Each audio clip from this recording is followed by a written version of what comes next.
Dr. Rob Zatechka. We are a day late in recording, but it was, I think it was all worth it because I think we both had family time on Sunday. We did. Oldest daughter's in town for a couple weeks, heads back this week, heading back south again. So, yeah, it was kind of a time to get some stuff in. We did a little bit more moving in stuff with Ryan up in Sioux Falls. So took another load of furniture up and there's always like 10 things you forget. That it's one of those, well, we either buy it again on Amazon or we just drive it up to you. So I had some furniture that I was driving up anyway. Is he in the dorm or is he in a house? Or in dorms. A house? He's in the dorms? Yeah, they are required, at Augustana, they're required to live on campus first 2 years. Okay. So, and then the university has like these on-campus apartments that are actually really kind of nice. And a lot of the seniors do choose to live in those. So you'll see guys like go away for a year or two and then come back senior year, fifth year senior and live in those apartments. Do you know why that is? I did a market study on Sioux Falls about 6 months ago. There's no housing in Sioux Falls. There's not a lot. There's not, just driving around up there over the last couple of years, it's not like there's tons of apartment complexes. There's just not. And there's not many houses. The thing with Sioux Falls is that COVID was really good to Sioux Falls. Because it's a tax-free state, and it's a pretty affordable to live. And when people were looking for a place to live that was cheap, that could save some money, they went to Sioux Falls. A lot of people went to Sioux Falls. Yeah. The only thing I couldn't handle about Sioux Falls, and I think it's a beautiful city. I think there's a lot in common with Omaha, Lincoln, even Nebraska. Yeah, I mean, it's probably closer to Lincoln. I mean, it's sort of that medium-sized Midwestern college city. Yeah, I mean you've got two Division II schools. Is Sioux Falls College Division II? Yeah, it used to be NAIA. Okay, and they are now Sioux Falls University. Speaking of Sioux Falls, but yeah, they moved up to D2, so they're in that Northern Sun Conference, the kind of the old North Central, I call it. Speaking of Sioux Falls, I got a text yesterday from John Gaskins. You remember John Gaskins? Yeah, I still trade messages with him. They're in Sioux Falls. Yeah, he's in Sioux Falls. And, of course, used to be on the radio in Lincoln. Yep. And he was loving our Upper Iowa mention last week. Nice. He's like, anytime we can talk more about Upper Iowa, go for it. What's John's connection to Upper Iowa? I think he went over and called the Sioux Falls game at Fayette, Iowa. Okay. And I think he liked the Peacocks, the whole idea of the Peacocks, right? It is still the coolest uniform out there. Well, maybe not uniform. Not coolest. I like the uniform. It works. But you like the nickname, right? I'm still kind of partial to the Pitt State Gorillas. There's something about the nickname Gorillas. Well, and I was always, I remember when I was younger, this whole, it's Pitt State, but it's in Kansas. Like I was trying to work my head around that one. Yeah, it made zero sense whatsoever. And their colors are red. They're red and black. I think there's some yellow in there too. Might be, yeah. Yeah. I think you're right. Yeah. But yeah, I mean, I remember I covered a UNO game. They played them in the playoffs down. God, I forget what year that was. It had to be like 2001 because I just went to Channel 3.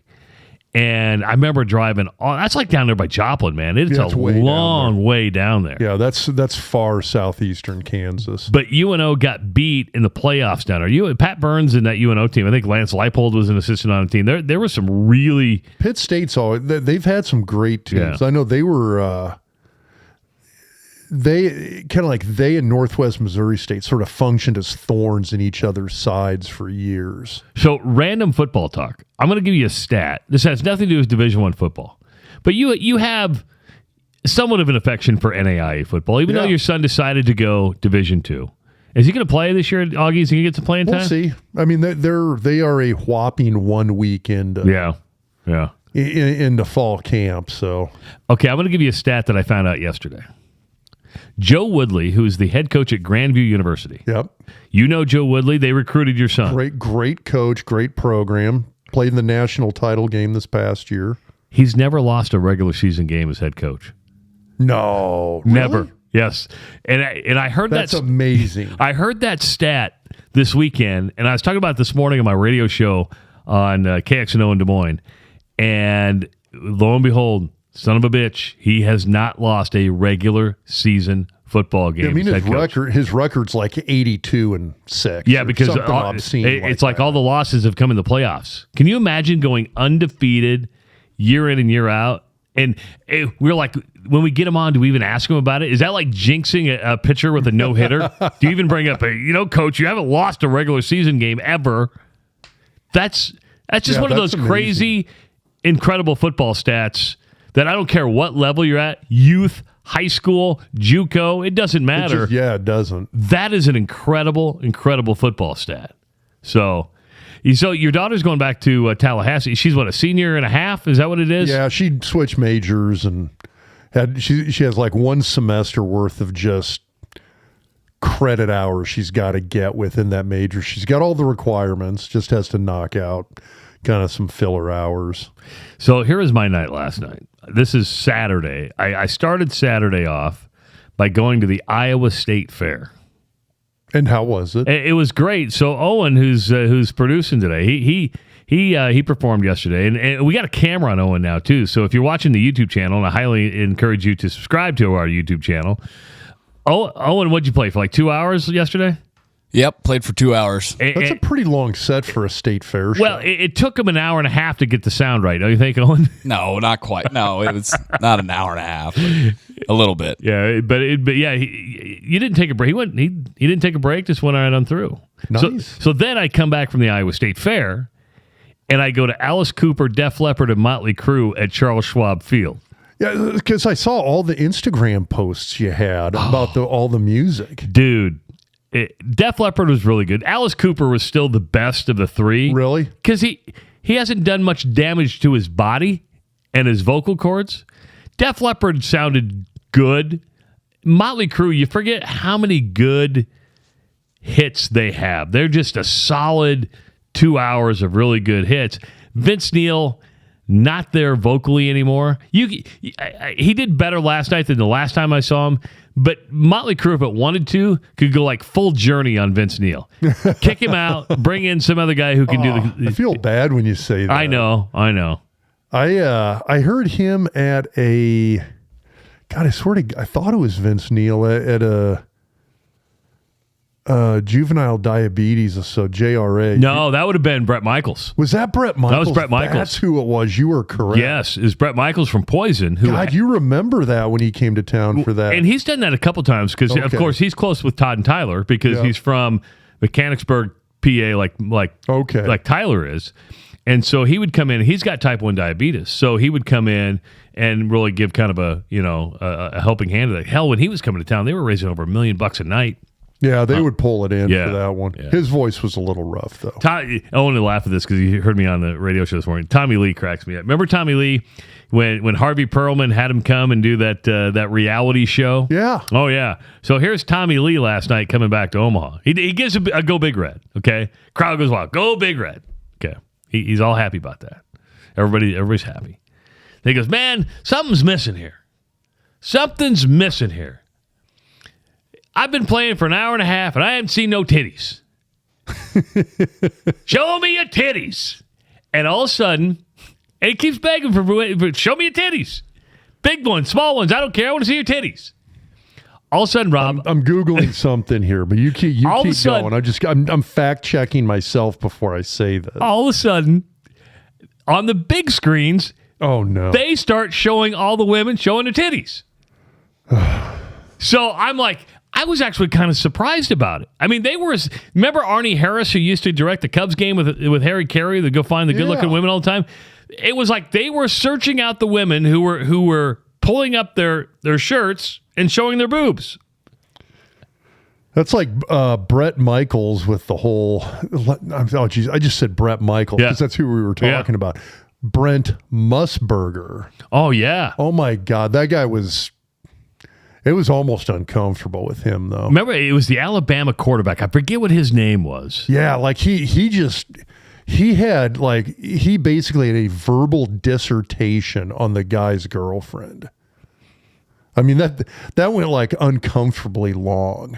But that was one of those weird things at the Motley Crue concert because usually they don't want to put nudity on big screens there was 24,000 people there. Yeah, I'm a little surprised they did that. And I was too. I was like, wow. And they're going to keep showing more boobs. I'm like, I mean, I wasn't opposed to it, right? I mean, like, oh, nice pair of boobs. But I just was shocked they kept showing more and more boobs. All right, making Harvey Perlman happy because that was such great content. Okay, so here's the so stupid small world connections that always kind of crack me up. So if you remember on the Tommy Lee Goes Back to School reality show, Lincoln, Nebraska, do you remember he had a tutor? Yeah, it was the girl who went to Scott. It's Mike Stunts' wife, right? Yeah. Yeah, the quote-unquote hot tutor. Yeah. She's an MD. Really? Mike Stunts is an MD. So the two of them got married. They're both docs down in Florida now. Oh, I thought they were still up here. They're not up here anymore? No, yeah. So they're at I do not know if the two of them are, because I thought she was a pediatrician and I thought Mike was either a family practice doc or general internist. Maybe he's a pediatrician too. I do not know if they're in the same actual group practice or not, but yeah, they're both practicing in Florida. Well, good place to, no state income tax. Exactly. It's warm. I keep thinking of reasons why my daughter should stay there. And you're probably thinking, maybe I should go buy a house there. Aaron Graham just bought a house there. Yeah, thoughts cross my mind. So you do reach that age, right? I mean, I'm a little bit older than you, but you just start, man, is this where I want to be all the rest of my life? Do I want to be a little bit warmer? The warmth, the older I get, the more cold gets to me. Well, and that's what I was going to go back, circling back, chasing squirrels, going back to Sioux Falls. Even though it's a 2.5 hour, maybe 3 hour drive to Sioux Falls. Yeah, it's about 2.5. That's a huge difference in the wintertime. Yeah. You can feel it. The snow sticks around. Yeah. Summers up there are money. There, you going up to north to Fargo. The Dakota summers are outstanding. The problem is you've got like 5 months of nice, and then you've got 7 months of holy shit, it's cold. Yeah. That's way too much holy shit, it's cold. That's a lot of cold. It's a lot of cold. A lot of cold. So, yeah. Well, I'm glad the kids are good. And hell, we're just a couple weeks away from football season, which means we're drinking more beer. You picked out the beer tonight. You went into the beer fridge. How much beer do we have in there? Oh my God, there's so much. Which, I mean, like 2 shells of it is from Jason Werner out in PA. I know. Jason sent us all that beer, which I did text him and let him know we only had like 1 casualty in the box. So, so I'm drinking a pineapple upside down shake. Which how is that, by the way? Well, you know me, I'm on the sour side, right? Dude, you love the fruity drinks. I do love the fruity drink. So this has a cherry and a pineapple puree. It's from, how would you say that brewery? Is it Ellicottville? Yeah, Ellicottville Brewing Company. And I mean, it's a little tart. I like it. I don't even know what the percentage is. 6.7. So not small. Not small at all. What do you drink? You think it's going to be pretty lame because you're sitting there, well, it's a fruity beer, and then you realize it's a gut punch worth of alcohol. So I'm drinking the Nosferatu Imperial Red IPA. So it's an it's a red IPA from Great Lakes Brewing out of Cleveland. This is also from Jason. So this would be their Imperial IPA series from Great Lakes Brewing. Badass looking can. If you're a horror fan, it's got literally the Nosferatu vampire from the movie of the same name on it. It's pretty badass. I'm liking it. The can alone wins it for me. Oh, and what did we give you? It's the beer that tastes like beer. Is that the name of it? It's looks like it's from Illusion Brewing Company, and it's beer flavored beer, American light lager. Where is Illusion out of? Can you sit on the can there? Let me look here. Illusion sounds familiar, doesn't it? I think it does. It's from Vandergrift, PA. All right. It's another PA. Yeah, I was going to say, because all this is from Jason, who's in PA. Now, Jason was supposed to drive this all the way back. I felt sorry for him. Oh, my God. I mean, he was going full Smokey and the Bandit all the way across the country. He hit Ohio, and his transmission gave out. He was so excited, too. I mean, he was coming to see you, going to drop some beer off. Yeah, well, he does a family trip every year. Brings the kids back. They hang out with the grandparents, get together with a bunch of friends. He's got group of buddies from high school that he gets together with all the time. And so he comes back and everybody sees everybody for a week. The grandparents got a place on a lake here in south of Omaha. The kids hang out, they go swimming, they go boating, they do all your lake stuff. It's like the perfect summer vacation. They get to Ohio, transmission starts going out. They turn around and limp back home to Pennsylvania. He gets it traded in for a car that actually has a working transmission, but at that point it's not worth driving out because you've already lost the 2 days you were going to travel. You've already lost those 2 days now. So. I can't imagine. I mean, he shipped the beer to us, and I think that thing weighed 50 to 75, maybe 100 pounds. Yeah, I can't imagine what that cost. And he sends. I need to reach out to Jason because I need to Venmo him some money for that because we're going to be drinking his beer till like end of September. Well, we still have Craig. We have Craig out of Atlanta's got a bunch in there. Craig's got a bunch. Cody out of Arkansas, we still got a bunch in there. I mean, and by the way, if you want to send us beer, doctalksports@gmail.com. We always accept beer, and we'll get to your beer by the end of the season. We'll talk about you. We're going to talk about the beer, what we like about it, talk about the different breweries. I am digging the Imperial Red IPA, by the way. Is that like a Killian's Irish Red type of thing? No, it's way more. Picture an IPA. Okay. Like a true IPA that has just a tiny bit of a malt finish. Oh, really? Yeah, it's kind of cool. I'm liking it. Yeah, and so what else? We got the Loud and Proud. We've got St. Jacobs and then the 412 Brewing. So we'll be hitting some more beer. And that's Academic Decathlon. Oh, is that what it is? Yeah, so 412 Brewing. That has to be your beer because I sure as hell am not going to win an Academic Decathlon. I'm drinking that one. I have had that one before, and it's an outstanding beer. Yeah, I'll probably do this. I don't know. Shape of I don't know. That's the we'll get to all of these. So hey, when you need legal help, call Connor Orr at Orr and Horrigan, 402-408-6488. Of course, you know Connor's been on the show before, and we just had a YouTube. Actually, Doug Ewald, the COO of Husker Athletics, texted me and said, "Hey, great podcast with Connor Orr," because obviously Doug's into the NIL, follows that quite a bit. Oh my God! Well, he has to. Yeah, and so if you want to hear a great interview, if you want to learn more about NIL and not just the way it's getting done, but some of the problems that's going to be in the near future, some of the legalese that goes along with it, listen to that podcast. And also, if you need somebody to represent you, if you need a sports agent, if you need representation on NIL issues, Connor is a registered sports agent, and he is there to help you out in all your legal needs. Again, 402-408-6488 to schedule a consultation, or email contact@orhorrigan.com. Season's just right around the corner. Make sure to get your red on at Husker Hounds, 2 locations in the Omaha area, or online at huskerhounds.com. I know that Scotty had a social media post the other day of some new shirts that he got in, and he's always staying on top of everything. So if you need a sweatshirt, if you need a t-shirt, if you need something unique that you just can't find anywhere else, order it for you. He certainly will. And of course, Scotty's been a big supporter of this podcast really since the first time. I went back, Rob. I think this is like year 9 or 10 for us podcasting. We have been podcasting. I thought we started in 2013. Well, yeah, I'm trying to think. We did the Husker Hawkeye thing for a little bit. Yeah. And that was more of a video podcast at the time. And that didn't stick very long because that was really hard to do. And things are a lot easier now. Well, and the platform outside of YouTube is hard to do. It is. If you're going direct to YouTube, I think I'm not saying it's easy because Owen puts in a shit ton of work on it. He does.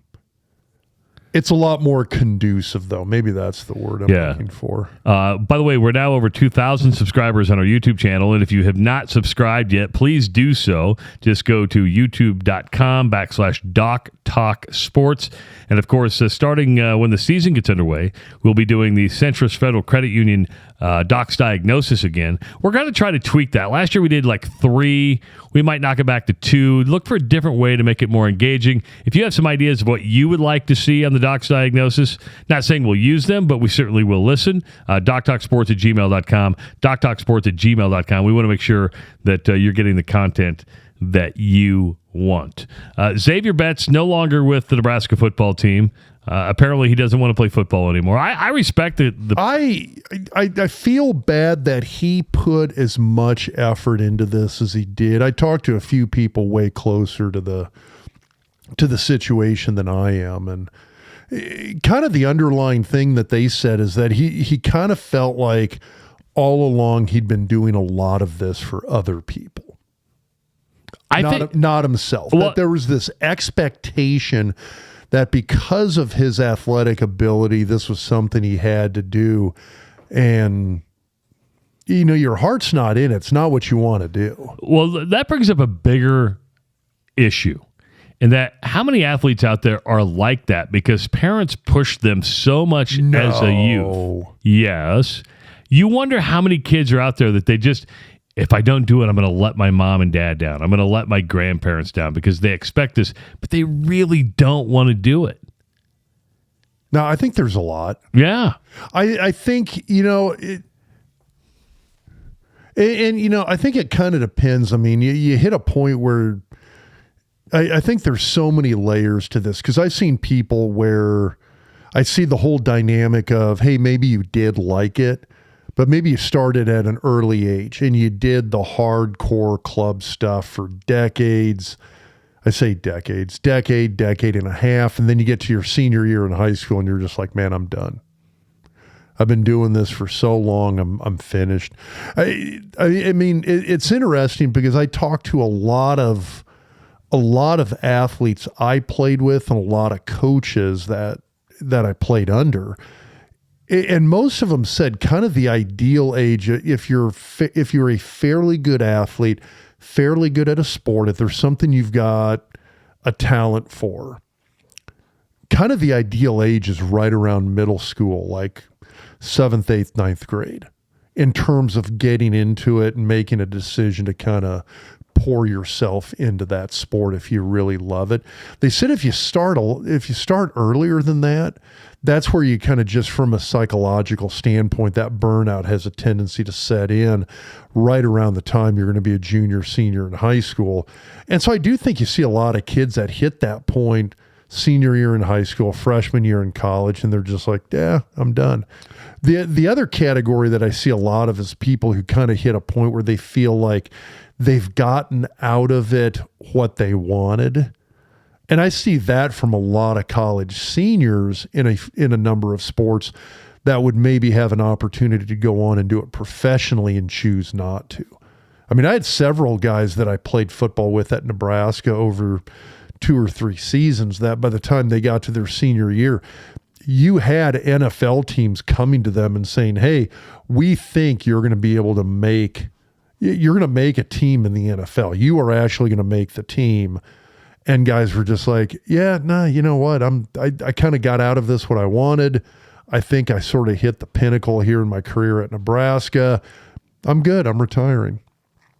Man, so, that'd be hard if the NFL came knocking. I mean, that's a career that you can make money. It is, although by the time you're a senior in college, you're close enough to that. I mean, you've got guys, you've got teammates that have played in the NFL. You've got former players at your school who've come back and hang out, go to practice that you can sit and talk with. So you're close to it. You know what it takes to play at that next level. And for a lot of guys, you look at it and just the amount of work, the amount of effort that you got to put in to perform at that level is so much. A lot of guys are just like, you know what? I don't want to put that much into this anymore. I mean, I'll give you credit, Rob. I would have done it for another 10 years. I loved playing football. It just, shoulders are giving out. Med school's calling. Yeah. Med school's calling, shoulders are giving out. And I was okay. I was good, solid backup material at that level. And so it just wasn't in the cards for me. If I was able to keep playing and was good enough to stick around in the NFL longer than I did, man, I would have done it with smiling the whole time. Did you ever have second thoughts? Like when you got to med school, did you think, God, man, I could go back and play? I mean, once you started healing up, did you ever have second thoughts of, man, maybe I'll go back? Once I started med school, no. There was kind of an interim period in there where had a few teams still calling me, still had the old World League, the old NFL Europe. Yeah. So I had some NFL Europe teams. The old Iowa State coach, Jim Kreiner. Wow, there's a name. Yeah, so Kreiner called me up. He was coaching the Scottish Claymores in NFL Europe. And so Jim calls me up, and he's an old O-line coach.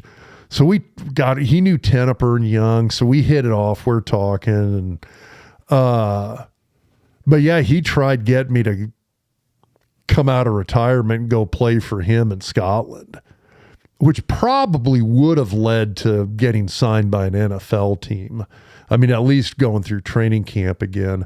It's just, I mean, there was a little bit of, okay, with med school, that it was kind of a point in time if I was going to do med school, if I was going to do the doctor thing, it was kind of a now or never time frame. Just in terms of the training, because you're talking 8 years of med school and residency. So I was going to be in my mid-30s. That's what I was going to add. I got done with residency training. Okay, let's say you would have had a 10-year NFL career. Would you have still gone to med school? Boy, that's a good question. My gut answer is no. Really? And I don't know, because at that point, if I had played 10 years, in order to have played 10 years, I would have had to, there's kind of just a little bit of a hierarchy talent level that I would have needed to have been up at. And that would have probably been maybe, I'm not a Pro Bowl guy, I'm not an all-pro guy, but I'm a full-time starter. And those guys, I mean, that would have been a deal where I would have probably been making probably $750,000 a year in that era, which, I mean, now isn't a huge amount of money in NFL dollars, but at that time period it would have. So, I mean, by the time I got out, I would have had probably 5 or 6 years of $1 million a year salary under my belt. I mean, at that point, now you've got sit around and do whatever you want for the rest of your life money. So I'm not sure what I would have done. Part of me still thinks I probably would have gone back to school, but I'm not sure. Or you could have been like Graham and Stein, got into real estate. The thought crossed. By the way, and if you listen to Aaron's story, that dude has taken his NFL millions and quadrupled it. I mean, what he's been able to do with that National Land Realty. No, he's done crazy. Outstanding. Well, I mean, all of those guys, crazy smart dudes. Aaron Graham guy was a 2-time academic All-American. He's smarter than hell. God, I tried getting him to jump to medicine. He was an ag science major, which is basically a vet science. It's pre-med for mammals, which humans are. I know that's kind of redundant, but he could have gone into med school. Not a second thought about it. Totally could have. Brendan Stye, super, super smart dude. And I think he likes what he's doing. He's a people person. He wants to get out. He's almost worse than me when it comes to talking. He wants to go out, press, flash, talk. The fundraising thing, the marketing thing he's doing with the university right now is great for him because he loves it. His second career choice, I think he would have loved to have been an O-line coach. I think he really would have loved that. It's just, man, there's a price you got to pay to really do that. And it's just, by the time Stye, I think, kind of made that decision, married, kids, he's got other stuff going, and he's like, you know what, I'm going to kind of work the business side of this a little bit more. Zach Wiegert, again, insanely smart. Insanely rich. Yeah, he's doing outstandingly well. But again, it's one of those, he's an incredibly smart guy. Joel Wilkes. He might be the smartest one of all. He did the firefighter thing. He's got pension. You got an NFL pension. I do. You don't start drawing it until you hit retirement age. Oh, really? Yeah, it's like sports-based Medicare. Okay. So yeah, It's something though, right? It's there someday. Yeah. So. Well, if Rob just mentioned the original pipeline, and coming up, if you go to the originalpipeline.com, you'll see the original pipeline and what they're trying to do with NIL. And I don't know if it's out yet or not, but I know you've recorded 3 podcasts because you did them in here and I hosted them. But those will be coming out very, very soon. And so make sure to follow the Original Pipeline on Twitter and subscribe to just go to the website, check it out, originalpipeline.com, and you'll be able to hear those podcasts. We've recorded 3 already. I think there'll be some more coming down the pipe, and then I think the group is supposed to get together in October again as well. Yeah, we're gunning for an event in Columbus. Haven't dotted all the I's and crossed all the T's yet. A guy reached out to me, and I don't know if you've got a place in Columbus already, but a sports bar reached out and heard us say that. He's like, dude, I'll host you guys. So I don't know if you have a place yet or not. Oh, well, shoot me his info. Yeah. Do you remember the name of the place? No, I'll have to go look. Okay. I've drank a beer or 2 in the town of Columbus. Is that right? A beer or 2? 3, 4, or 5? I'm trying to remember if it was at Glur's or the Pawnee, which is the place that is the Dukes, which is like these 64-ounce beers. Honest to God, this is going to make me sound really bad. I've been to Columbus once in my entire life. It's a fun town.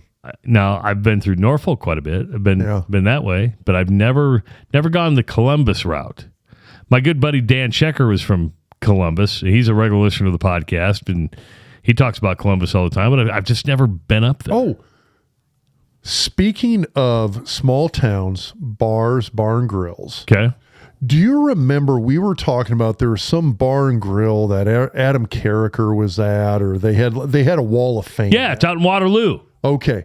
So you said, you were out there. You said Carricker's pictures there. They got like their everybody's on there, but you're not on there. Well, apparently Waterloo hates my ass. So really? I don't know. Waterloo does not like you? I don't know. I'm not in the wall of fame at whatever bar and grill it is. But I did mention that kind of when it comes to my go-to place, Bottom Road Bar and Grill in Morse Bluff, Nebraska, Highway 79, just south of the Platte River, south of North Bend. Yeah. You can take it north. You can take 79 north out of Lincoln. I mentioned it when we had that previous conversation. That again, I'm going to say it again. Bottom Road Bar and Grill, Morse Bluff, Nebraska. It is the best, cheapest bar food you're ever going to find. Man, now I want to go to Morse Bluff. I'm a big fan of the tacos. Yeah? The tacos are always good. The burgers are always good. I always get the half pounder, get it with pepper jack, get it with bacon. It'll do you right. Yeah, the bar I'm talking about in Waterloo is the Dog House Saloon. Well, apparently the Dog House, I'm not famous. You're in the Dog House. To me, you're more famous than anybody on that wall. Well, so anyway, after that last show, yeah, like a week or 2 later after we had talked about Bottom Road and Morse Bluff, my son and I are up there. This is like kind of our last blast before he goes back to college. He's like, dude, we got to go hit Bottom Road one last time.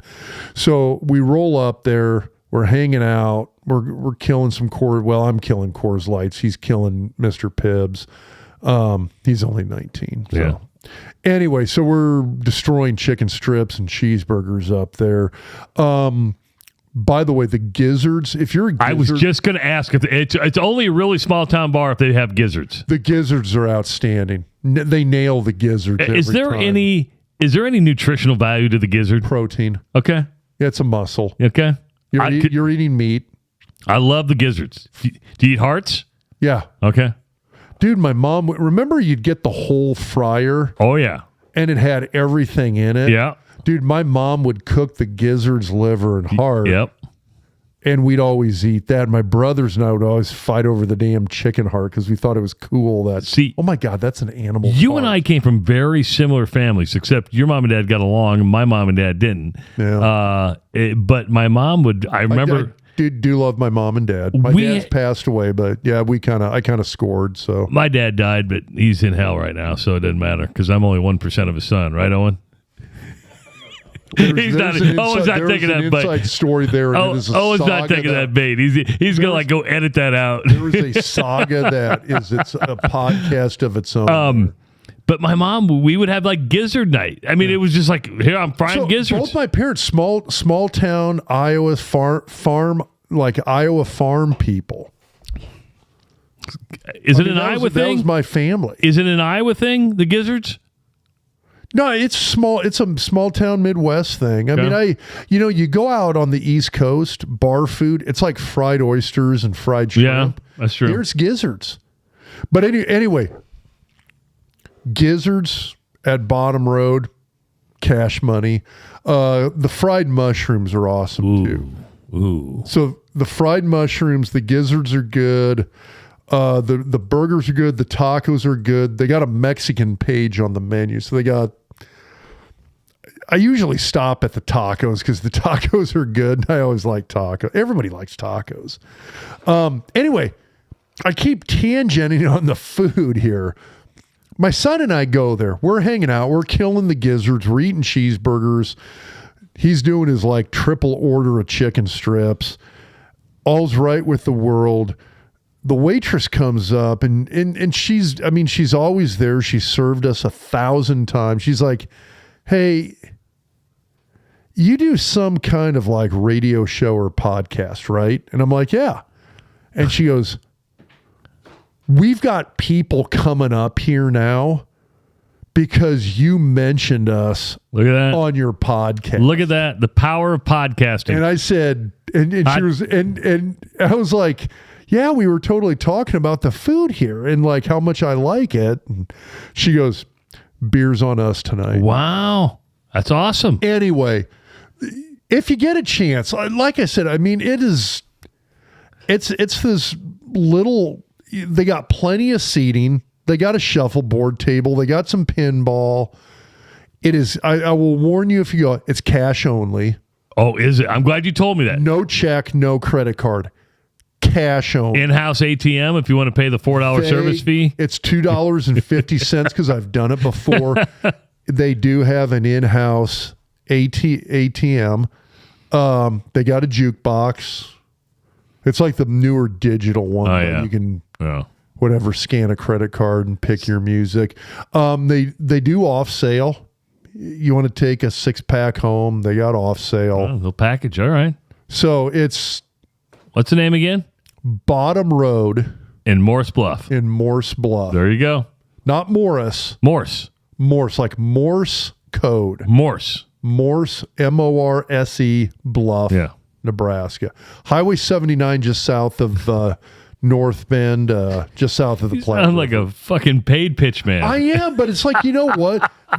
And the food's freaking good there. I there's like nothing better than good bar food. There's not. Dude, good bar food kicks ass. So I think it's Sunday night. They do a prime rib sandwich. That's pretty good. Yeah. I like the prime rib. Oh, did you go to Farmer Brown's the other night? I didn't end up going to Farmer Brown's. We went to a Mexican place in Waterloo. LB's? It was LB's, yeah. LB's. I can't remember what night it's the special. This might be the Saturday night specials, chicken fried steak. Ooh.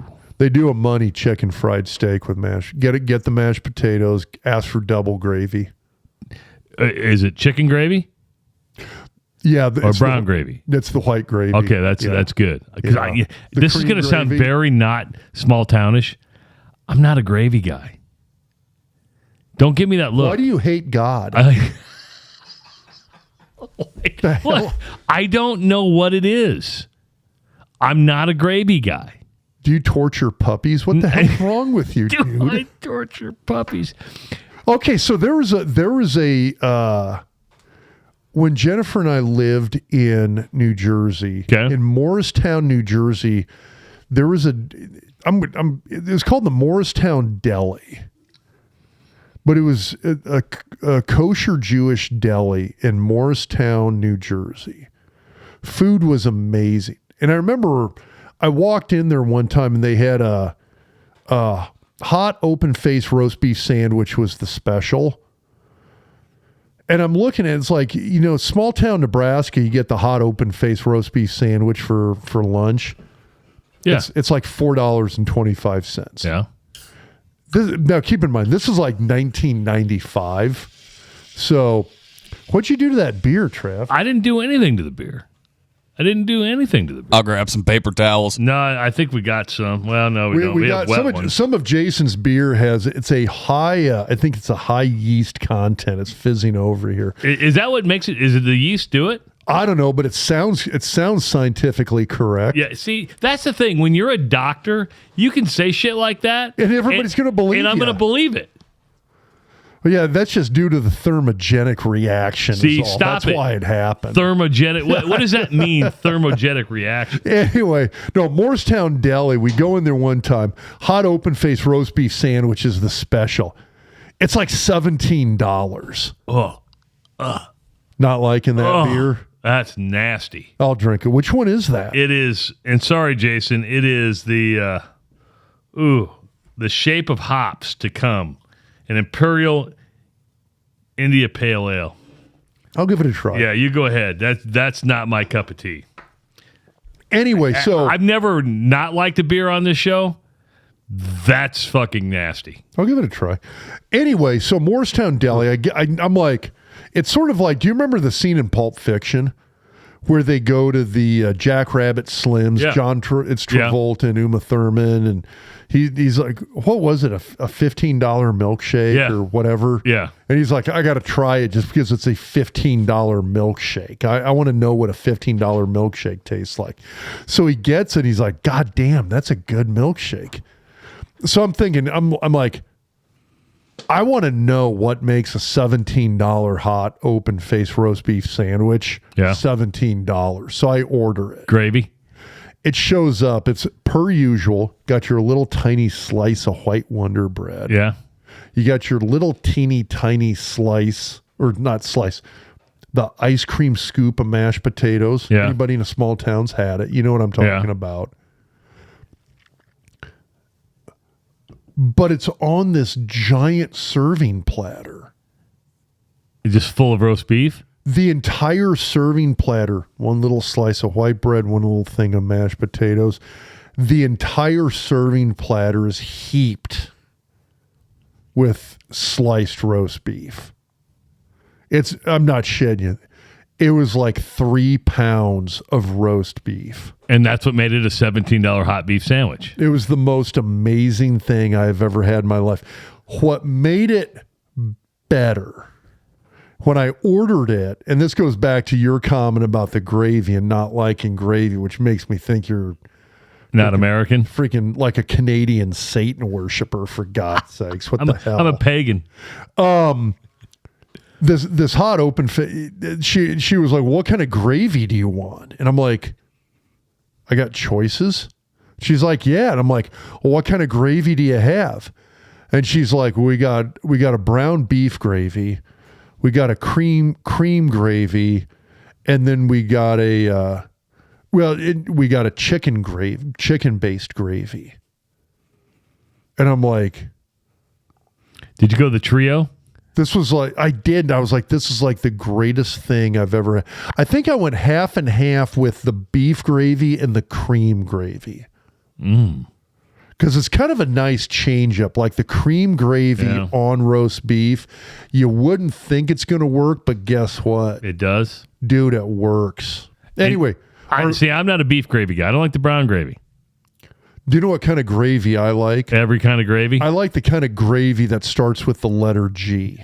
That's my favorite gravy. Only you, Rob. Only you. Hey, are we going to talk football? Yeah, and I was going to transition to that. I don't mean to be cynical because we went from Zavier Betts. That was probably the big story because I think it even caught Matt Rule a little bit off guard. It did. But I don't know if it's as much of a deal as it's maybe been made out to be. I think the kid is he is a singular athlete. I mean, I've watched the kid play a couple years in high school. He is big. He can run. He can move. Oh, geez, I'm choking on because this it's not beer. very good. Well, I haven't even had a sip yet. It's bad beer, man. Okay, I'm going to try this. So this is the Loud and Proud. I got to, like, how do we... I don't know. It's bad. Neshaminy Creek Brewing. Bad. Brewery. And you watch, you're going to like it. Shape of hops to come.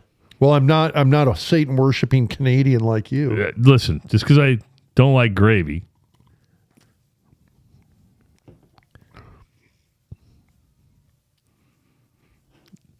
It's an Imperial IPA that tastes perfectly fine, dude. Oh, maybe I'm just not into the imperial part of it. Maybe you're from Iowa. Oh my God! Here we go. Anyway, I think with Betts, it's one of these things. The kid just didn't want to play football anymore, and I think he was everything he's done the last few years. He's felt like he's done it for other people, and I appreciate that. I really do. The interesting part is. Good on him on knowing himself and deciding, hey, this isn't for me. I'm going to go figure out my life, and there you go. As I follow this fall camp, it's intriguing to me because it reminds me of why I got out of the television business. And that is, the truth is, we're not going to know anything until they play Minnesota. We're not going to know a thing, right? I mean... And what happens? I don't think we're going to know anything until like week 5. And that's fair, but you know what I mean. You can talk about hypotheticals of what's taking place in practice, and it's getting done quite a bit. But what I'm seeing now is just a repeat of the stories of year one with Scott Frost, a repeat of the stories with Mike Riley, a repeat of the stories with Bo Pelini, and that is you're selling hope at this point. You've got a new coach. You have no clue what to expect. Zero. And that's why, I mean, selling hope, you're going through every assistant coach, what they're doing different. I mean, there's some coaches like year one with Urban Meyer at Ohio State. We kind of knew we were going to get a pretty solid product. Yes, I'll give you that. I mean, any place Nick Saban goes, they're going to do okay. And his first year at Alabama, weren't they like 7-5? Well, I have to go back and check. Oh, and I'll let you check on that. That was a while ago. Anyway, but I mean, unless it's somebody like that, you don't really know what you're going to get. And here's the other thing. I mean, to temper expectations, when you look at what Rule has done year one at both Temple and at Baylor, it's been like a 1 or 2 win season. Now, Baylor, incredibly good reasons for that.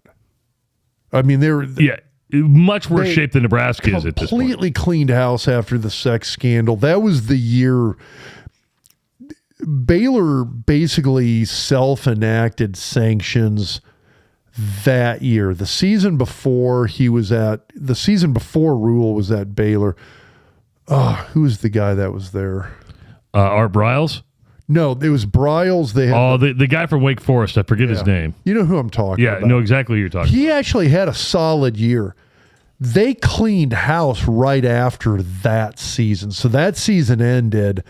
They came down with their investigative findings and then booted everybody off the team.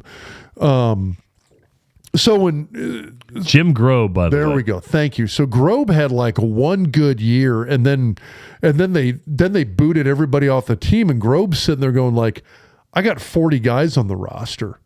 I can't coach this shit. I'm out. They brought in Rule to coach that. That was a miracle that he got 1 win that year. I think year 2 he basically went 500. Year 3 he went 11-3 and lost to Georgia in the Sugar Bowl. I mean, I don't think Nebraska's talent isn't horrible. I mean, it's not. There's some holes. There are some holes, but it's not decimated. Okay, again, I'll always say it's solid. I want people to understand that Rule is going to bring in his own people. He's bringing in a new system. You've got a new quarterback you're breaking in. There are holes on the roster. There are holes at the wide receiver spot. You've got some amazing talent, but very unproven on the field commodities at tight end. Your best running back is coming off of a year basically on injured reserve. The offensive line has some dudes on it. I love Newelly. I love Piper. I think Teddy Prohaska, again, I use the singular talent is the word of the day. Teddy Prohaska is a singular talent. Is he ever going to play? The question is does he have the durability to play at this level? He's a tough kid. He will play through pain. There are some injuries you can't play with. And we're going to have to find out if those are healed up. I mean, you made a prediction about a year ago that he may never play at Nebraska. You did. I worry about it because you've got a guy that has had 2 knee surgeries and at least 1 shoulder surgery. And that's what's been publicized in the media. Beyond that, I don't know. I mean, it happens to players all the time. I mean, he wouldn't be the first. It happens. No, not at all. It's heartbreaking to me because I look at him and I see this kid that is just loves the game. By the way, you're not going to find a nicer damn kid. He's a great dude. He's a wonderful person. I want to see him play, but I worry about the durability side of it. If he can overcome these injuries, God bless him. Good for him. I hope he does. But I mean, right now, the 2 guys that made up like 70% of last year's Doc's diagnosis, and it was usually like a Follies reel. I mean, it was Corcoran and Benhart. Yeah.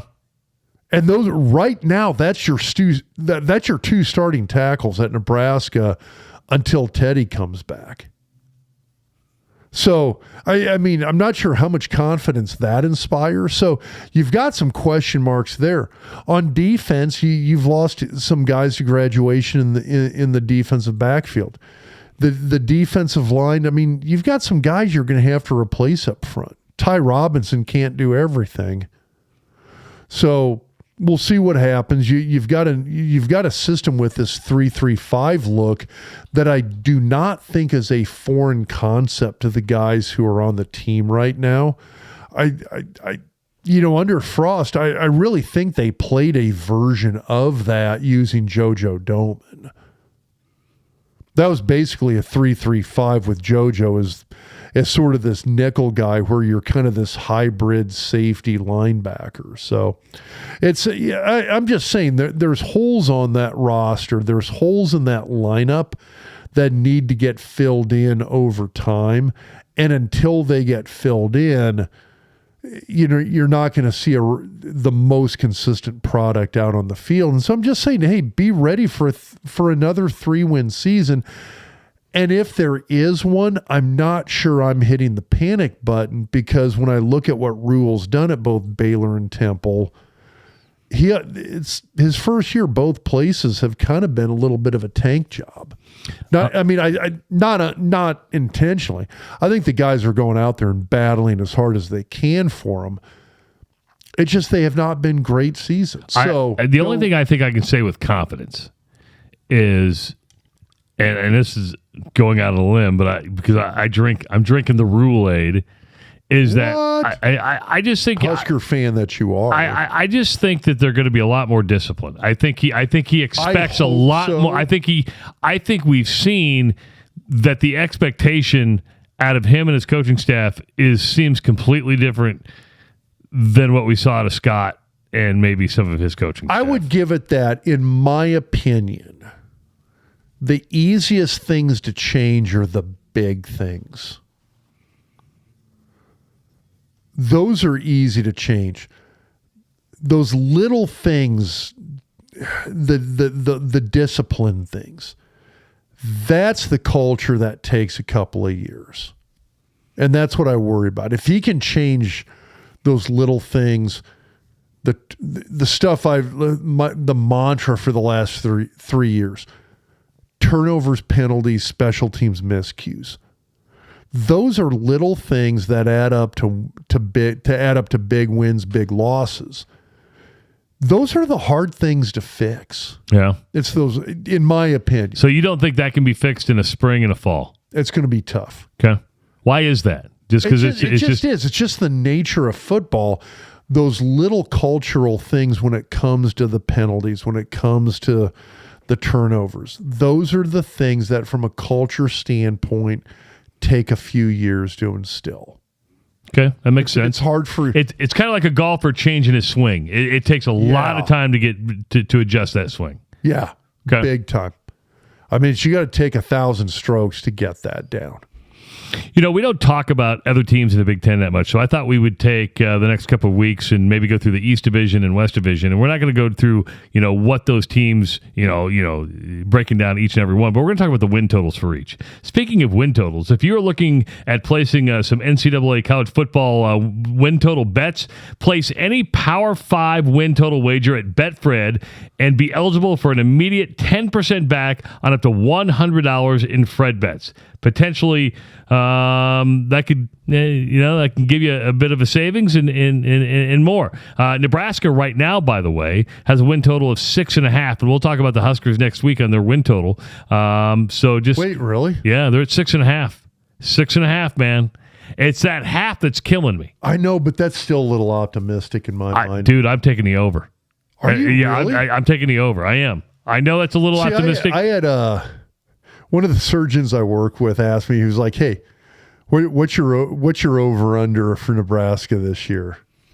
And what'd you say? And I said, this is the most chicken shit answer ever, but I was like 6. Well, but see that half game. And I get it. It is. If Nebraska wins 6 games this year, I'm ecstatic. I think absolutely. I understand, and we'll talk about that. Well, let's start in the East. And we're going to work for the bottom up. Rutgers at 3.5. Rutgers will open up the season against Northwestern, take on Temple, take on Virginia Tech, then go to Michigan, take on Wagner. Then it has Wisconsin, Michigan State, Indiana, Ohio State, Iowa, Penn State, and Maryland. Damn. Until the Wisconsin game, that's like an old... independent / Big East schedule. I'm taking the over, by the way. I am. Northwestern's going to suck. Northwestern is going to suck. Do you think they're going to suck, or do you think they're going to come out pissed at the world? No, I think they're going to tank. I think it's a big... They got in trouble for wearing Cats Against the World shirts. Yeah. I mean... That was a poor optics decision. Was it? Yeah. You and I will disagree. Do I disagree with how all that played out, Fitzgerald, et cetera, yeah. Their AD said it was tone deaf. I'm like, me, I'm kind of like, fuck it, screw the world. I loved it.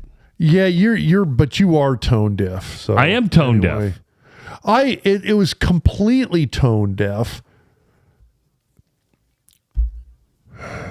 I guess let me put it this way. Why I think they're mad. I feel, from what I've read, from what I understood, is that the university has not communicated well with players at all. Not at all. And so if their only voice is to push back saying, well, screw it. If they're not going to communicate with us, if they're not going to, explain what's going on, the administration hasn't been the best. You can call it tone deaf. I could say the administration has been just as tone deaf. And I would say the whole Northwestern thing, top to bottom, has been a failure of the administration. Absolutely. At Northwestern. Complete failure. And I'm not sitting here saying Pat Fitzgerald is innocent. I don't know that. But all I'm saying is when you have... the way it got handled was a complete failure by the administration. 100%. The investigation was a failure. The how they presented it when they presented their findings was a failure. The way they dealt with it from a discipline standpoint was a failure. So I think they beat Northwestern. I think they beat Temple. I think they beat Wagner. And I think they beat Indiana. There's 4 right there. You think they beat Indiana? Indiana, by the way. So where do you have Rutgers? You taking the over or the under on Indiana? I'm going under. You're going to go under. Indiana beats them. Well, Indiana also at 3.5. Yeah. So you have now what are considered the 2 worst teams in the East Division. Indiana's schedule looks like this. Going to open up with Ohio State. Going to take on Indiana State, which, hell, that could be one of those Division I AA games playing a Missouri Valley Conference team. You never know what's going to happen. Georgia Southern. Take on Louisville. Jeff Brom back in the Big Ten. Then He knows the Big Ten. He does. Then it's Akron, Maryland, Michigan, Rutgers, Penn State, Wisconsin, Illinois, Michigan State, and Purdue. New coach at Purdue, Michigan State's reeling a little bit right now. If they're paying that dude like $100 million, I'm going the over there. you're going to go over on Indiana. I'm going over on Indiana. I see them beating Indiana State. I see them beating possibly Akron, but you never know what you're going to get out of those MAC teams. I'm going to go with the under. I am. I don't see where else they get a win. I'm going to go the under. So you and I are complete opposites. I'm going over on Rutgers. You're going under. You're going over on Indiana, and I'm going to go the under. So let's go to your boys in green. I'm not a Jesus-hating Canadian like you. God, I'm not a Jesus-hating Canadian. Let's go to your boys in green. If you don't know, Rob is also a Michigan State fan, and for good reason. His dad. It's one of both my mom and my dad, both Michigan State grads. I was born in East Lansing. So the Spartans open up with Central Michigan, then take on the Spiders of Richmond. 5.5 is the 5.5 is the over/under. Then it's number 10 Washington. Then it's Maryland. Then it's Iowa, Rutgers, Michigan, Minnesota, Nebraska, Ohio State, Indiana, and Penn State. Under, huh? They beat Central Michigan. They beat Richmond. Ooh. Rutgers. Yeah. Yeah, I'm going to go the under. Yeah, it gets sketchy. Because I got Nebraska beating them. Yeah. That schedule gets sketchy real quick. It does. For Michigan State. Wow. That $95 million contract gets real questionable all of a sudden. See, and that's why you should never give a huge contract after one good year. It's dumb. He beat Michigan 2 years in a row. So I kind of get it. If you're in East Lansing and you knock off Michigan more than 1 year in a row, I get it. So the interesting team here in the Big Ten East is Maryland. Tua Tagovailoa's brother. I can't say the last name, but Tagovailoa, whatever. Tagovailoa. You don't have to look at it. I know that. Stop it. But they're at 7.5, Rob. Maryland at 7.5. They got Townsend, Charlotte. Tagovailoa. Whatever. Tagovailoa. Say it. Tagovailoa. No, Tagovailoa. Tagovailoa? Yeah, there's an L in there. Okay. Tagovailoa. Okay, again. What's his first name? No, Tua's with the Dolphins. Taulia. Taulia. Taulia. Okay. Taulia. Okay. See, when you just said Tua, that was easy, right? Because you knew who you're talking about. Because Tua squared. Yeah, but here it's Taulia, and everybody's gonna be squared. All right, we can go. Okay, they got Townsend, Charlotte, Virginia, Michigan State, Indiana, Ohio State, loss, Illinois, loss, Northwestern, Penn State, loss, Nebraska. It's at Nebraska. Loss. Michigan. Loss. Rutgers. Win. At 7. They're at 7.5. You going the under, you going the over? Technically that would be under. Yeah, it would. But you know what? That's Maryland getting 7 wins and going to a bowl game. That's pretty solid. Yeah, I mean, they're interesting. The one thing I love Mike Loxley. I think he is a very good football coach. I think he's a very good recruiter. I don't know if he's got the resources he needs at Maryland to really take it to the next level. Yeah. Not even resources, support, lots of things there. They love their basketball. They do. They still wish they were in the ACC. Yeah. Even in that mess that is the ACC right now, they still wish they were in the ACC. They want to be in the ACC, winning ACC Big Ten challenges in basketball. That's the fan base. That administration is counting its lucky stars that it's in the Big Ten right now. Oh, hell yeah. They are so happy they're in the Big Ten right now.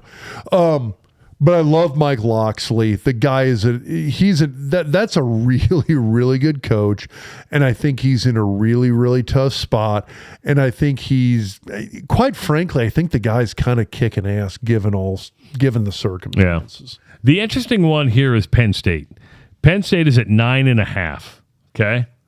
Opens up against West Virginia, then plays Delaware, goes to Illinois, gets Iowa at home, Northwestern, UMass, then plays Ohio State, then gets Indiana, then gets Maryland on the road, Michigan at home, Rutgers, and finishes up with Michigan State.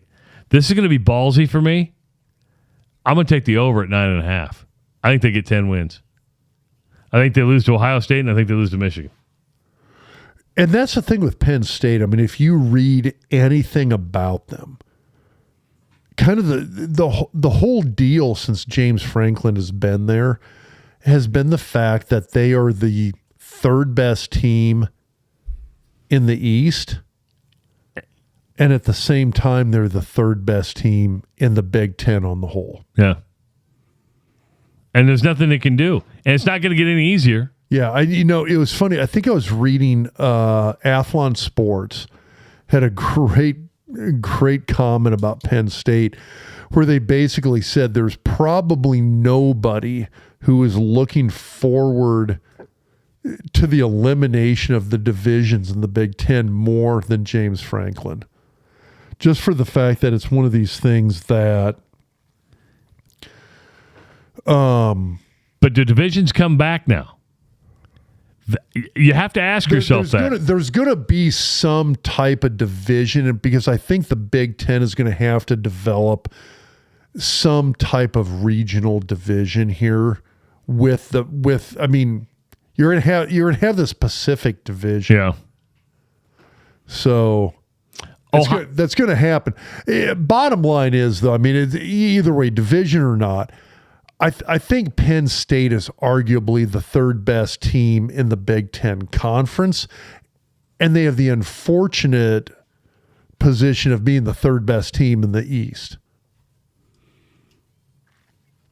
And they're going to be pretty darn good. They're going to get 10 wins. There was a time period when the Big 12, the first half of the Big 12 Conference, it was Nebraska, Colorado, and K-State. Those were the three best teams, all of them in the North. Yeah. And then it shifted. Then it became Texas and Oklahoma in the South. But I mean, it's the same. It is the same type of scenario right now in the Big Ten. I truly think Penn State is they're the third best team in the conference right now. They're in the same division as Michigan and Ohio State. This half game thing is that's where it gets you, because I'm going to Ohio State now at 10.5. Meaning, if it loses twice, it's got to win 11. They play at Notre Dame. They play at Michigan. Which, by the way, they get Penn State at home. Some of the most baller scheduling of all time is for both Notre Dame and Ohio State playing each other. Yeah. I mean, they're going to beat Indiana. That's a great series right there. They're going to beat Youngstown. They'll beat Western Kentucky. Do they win at Notre Dame? That's the big question. I think they do. They get Maryland at home. Win. They go to Purdue. Win. Penn State at home. That's one of those games. It is. I mean, that's a potential loss. I mean, that's going to be, that's a game day type game. They got to go to Wisconsin. Win. They go to Rutgers. Win. Home against Michigan State. Win. Home against Minnesota. Win. On the road at Michigan. And Harbaugh's in their head. Last couple of years, man, Michigan's had them. Michigan is, as much as Harbaugh drives me nuts, God, the last few years, he kind of like took the whole media image, like, the whole Harbaugh shtick, and he back pocketed that stuff. It was, and he became much more likable. Fuck likable. He became less of a distraction. But that means he's more likable. Better coach. Yes, 100%. You want to know what Tom Osborne was good at? Tom Osborne was never a distraction. Never. Bill McCartney. That's a distraction. Well, save that because we're going to get to that. Yeah, Colorado, the red letter day. I know I'm jumping ahead here. Well, let's finish up with Michigan. Michigan's also. By the way, I'm going to go with the under on Ohio State. What's 10 and a half. I think they lose twice. Yeah, they go 10-2. Yep. So you're going with the under as well. I'm going under. Michigan is at 10.5 as well. I'm going over. Okay, because they get East Carolina, UNLV, Bowling Green, Rutgers. By the way, that is such a sad non-conference. At Rutgers. At Nebraska. At Minnesota. By the way, that's going to be an amazing. The atmosphere is going to be amazing. It's going to kick ass for 2 quarters. And then I think it is not going to be like it was a couple. J.J. McCarthy's a pretty darn good quarterback, man. He's really good. Dude, Corum is so freaking good. Yes. The man's a badass. The O-line is outstanding. They reloaded a couple of guys, and the defense is going to be very solid. It is a well-coached. It's a very talented team. Fundamentally sound. And it is a well-coached team. So after Nebraska, they go to Minnesota. That's a win. Then they're at home against Indiana. That's like Harbaugh against Harbaugh wannabe. I mean, Minnesota's a win. Indiana's a win. Michigan State. Win. Purdue. Win. Then they end the season at Penn State, at Maryland, and home against Ohio State. Is that going to be the whiteout game at Penn State? Oh, I bet. I could see that. That's a little bit of a wild card right there. Absolutely, that's a wild card. That's like if you were going to ask me outside of Nebraska. But see, I have them beating Ohio State at home, so that could still be a one loss, and they're hitting the over at 11. Yeah. Or do you have them losing to Ohio State? Because I'm taking Michigan in the over. I think Michigan beats Ohio State. So there you go. Yeah. You got Michigan in the over. So hold on. My math went sideways there. If they lose to Penn State but beat Ohio State, they're 11-1. Over. Yeah. I'm taking the over. Yeah, absolutely. I'm going over. So there you go. Place any Power 5 bet on a win total wager at Betfred and be eligible for an immediate 10% back up to $100 in and Fred Scott's bets. Back in the fold. By the way, yes. So Behind the Point Spread is coming back. We are going to launch that. Is that next week already? I think so. Is it? I got it. Which, by the way, so today is what? If you want more, yes, we're going to do it on the 23rd. If you want more great betting advice, this is like the best free advice ever. I would 100% agree with you. 100%. And our kickoff show will be Wednesday night, the 23rd of August. So not this Wednesday, next Wednesday. Yeah, so a week from Wednesday. And we'll do kind of an overview college football thing, and then we'll dial in on the 30th of what those games look like. 2 weeks. Be a live call-in. You'll be able to call us. Have sorts of good fun with that. You mentioned Bill McCartney. Deion Sanders is now maintaining the red letter thing at Colorado, not allowing red to be worn in the locker room. You just kind of poo-pooed it yesterday. I go, oh my God. Are you okay? Did you throw up in your mouth? That was it's that shitty beer you're drinking. No, so this was the Ellicottville. You're on to another beer? St. Jacob's Bourbon Barrel Aged Imperial Stout. And by the way, it is freaking delicious. Sorry. Carbonation. It came back to haunt me. Deion Sanders, no red in the locker room. Distraction. I don't look at this and go... The amazing thing to me, Rob, is that Nebraska sucked for so many years, and you're like, no red in the locker room. I'm not poo-pooing it. It's not that I'm poo-pooing it. I feel like I'm a 4-year-old here saying that, by the way. It's not that I am minimalizing it. Okay, Travis just like gag, coughed, and hacked right now. You're right next to the button. You can like mute your mic. That's right. I don't have a mic mute. Owen's going to be working on it. He wants to spend thousands of dollars to get you a cough button. I just want to know that Owen's getting paid something for this. In my love and affection. He should get some money for this. Anyway, I'm not minimalizing it. What I am saying is that if anything, it's a distraction. I don't disagree. You're focusing on the wrong thing at this point. You're trying to rebuild a team, trying to rebuild a culture, and if you're focused on not wearing red in the locker room, your when most of these are way out. When none of these players, none of them understand the real history between Nebraska and Colorado that doesn't exist anymore. None of these guys have even played at Colorado before. Yes. We're talking about a brand new team. Yeah, he's got a team that's 2/3 mercenaries through the transfer portal. These guys don't know jack shit about it from a rivalry standpoint. The manufacturing, Bill McCartney tried to manufacture a rivalry with Nebraska. What was Bill McCartney's record against Tom Osborne? Was it 3-9 or something like that? 3-9-1. 3-9-1. That's not very good. Not very good. And here's the thing. Dude, some of my own teammates will get upset when I say this. Every year that we played Colorado, they were by far the more talented team. Even in 94? Oh, hell yeah. Yeah, it was a pretty good team. Do you want me to go down there? No, we did that. We've done it before. Yeah, that was a pretty good team. I'll backtrack. Yeah, it's like 19 out of 22 starters made it to the NFL.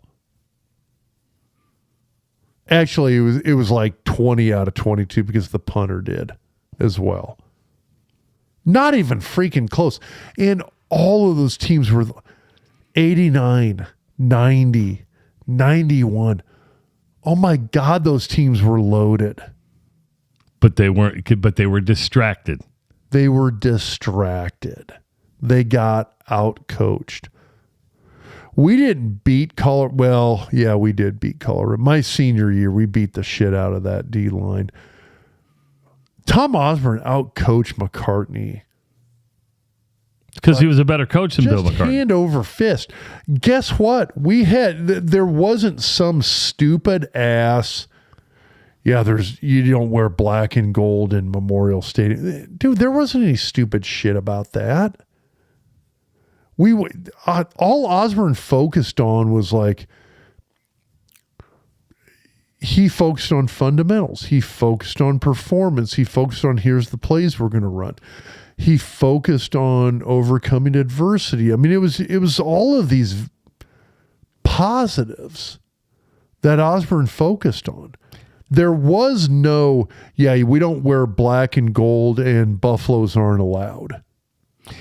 Screw that shit. And you may disagree with me here, but this is like the first thing that I've heard out of Deion that I didn't like. I'm not saying you have to like Deion Sanders. But I will say this: Deion Sanders has been on brand since Deion's been playing ball. I get that, but I mean, but this was a weird one because usually he focuses on take care of yourself, take care of your business. This is just a weird one. Yeah, the thing is though, when he walked into that first team meeting, grab some and Louis coming. Yeah, and he was like, "I'm bringing my luggage with me, and Louis coming." Yeah, He wasn't lying. He walked in and told a team of players, a big chunk of you are not going to be here next month. And I'm bringing in way better people than you. I know a lot of people don't like it, but he never once lied to them. They knew they were going to go. You don't have to lie to somebody, but you can still do it the right way, and you can do it with class. He could have sat down with those guys. He did not have to have a fucking camera following him everywhere. But that's today's age. You know that. No. It is. For a lot of Deion's people, age. It's a lot. But you know what? He's not the only. Hold on a second.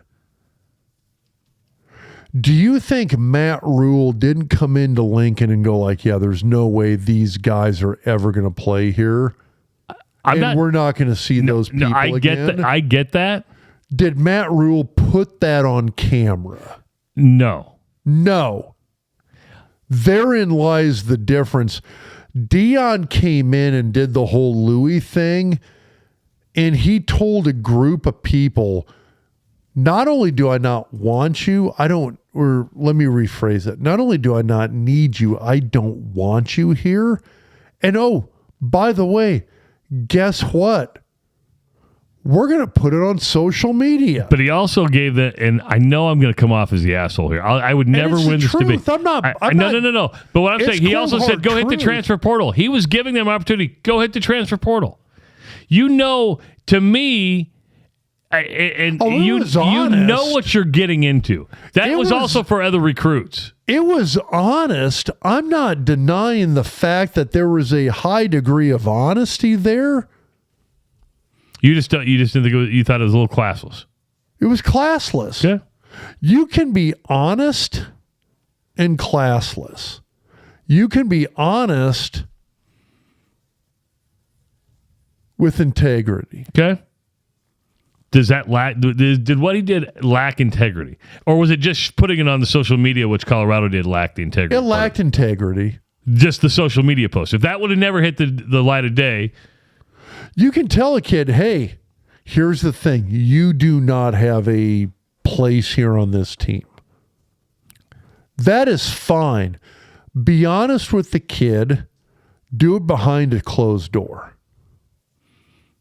That's my problem with it. The new and first Associated Press Top 25 College Football poll is out. Came out on Monday afternoon. Rob, this would be the first time I've seen this in a while, and maybe I'm getting old, so my memory's going. Alabama with 0 first-place votes. 0, and coming at number 4. So Georgia will start the season as number 1. Michigan will be number 2. Ohio State number 3. Alabama number 4. I could say, oh, how the mighty have fallen. It's weird to say, oh, Jesus, Alabama dropped all the way to number 4. 0 first-place votes. The one that upsets me, because I want them to fail miserably, LSU is in at number 5. I can't stand him. Brian Kelly can't stand him. Okay, so here's the thing with Kelly. How did he do at Notre Dame? Got him to the college football playoff. He did pretty good at Notre Dame. Yeah, the truth is he's done very well everywhere he's gone. He is a very good coach, and he did very well at Notre Dame. You may not like Brian Kelly, and I don't.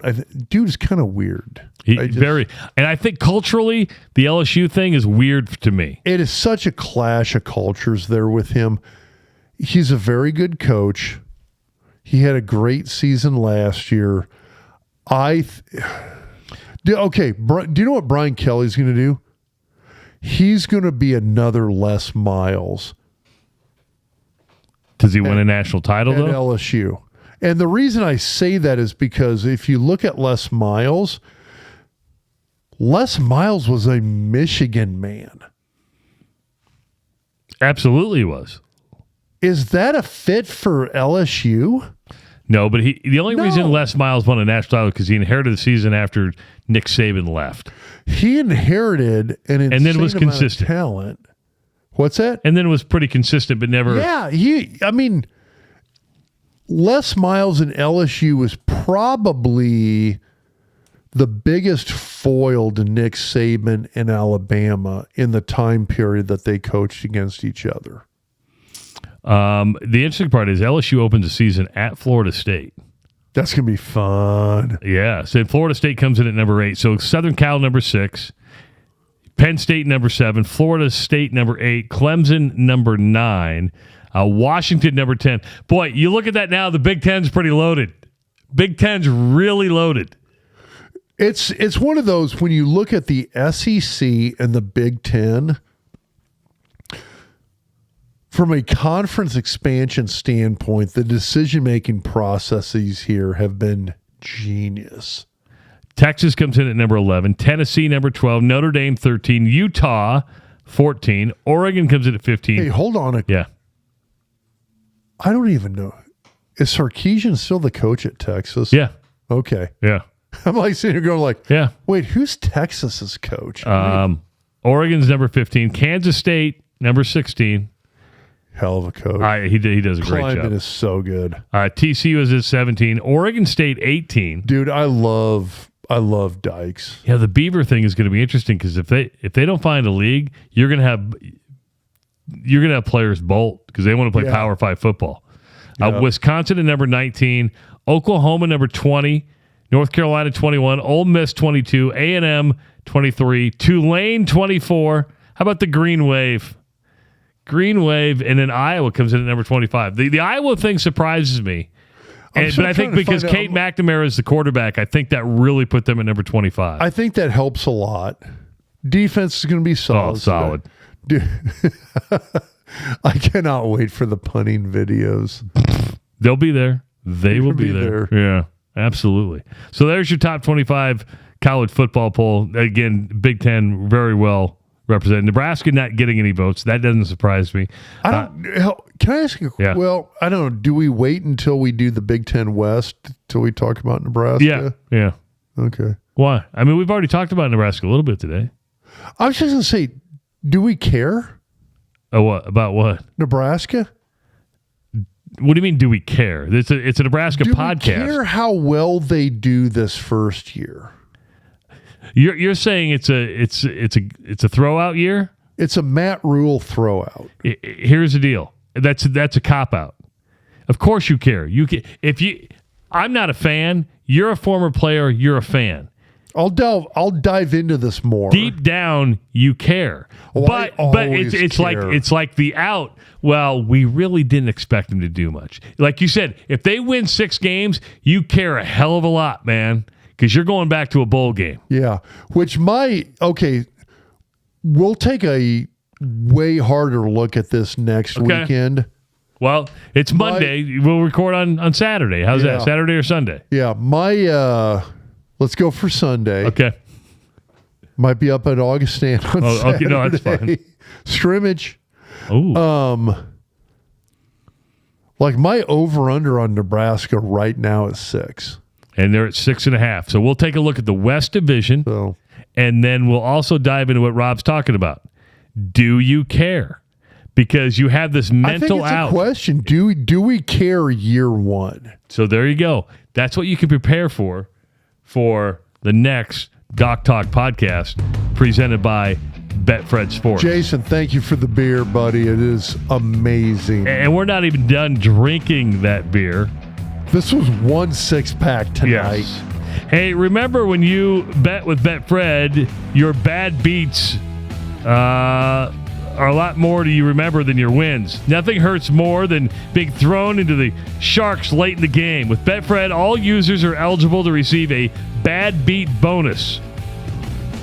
Just write into their social media team or a player experience to see if your bad beat qualifies for a bad beat bonus. And there's bad beats all over the place. So, yes, they do have the bad beat bonus at Betfred Sports. So download the Betfred Sports app today. You do got to be 21 plus. If and located in the state you are betting in this case it's Iowa or Colorado, but they are all over the place. So make sure to check to see if you have Betfred Sports. For Dr. Rob Zatechka, I'm Travis Justice. We will talk to you next week on the Doc Talk Podcast, presented by Betfred Sports.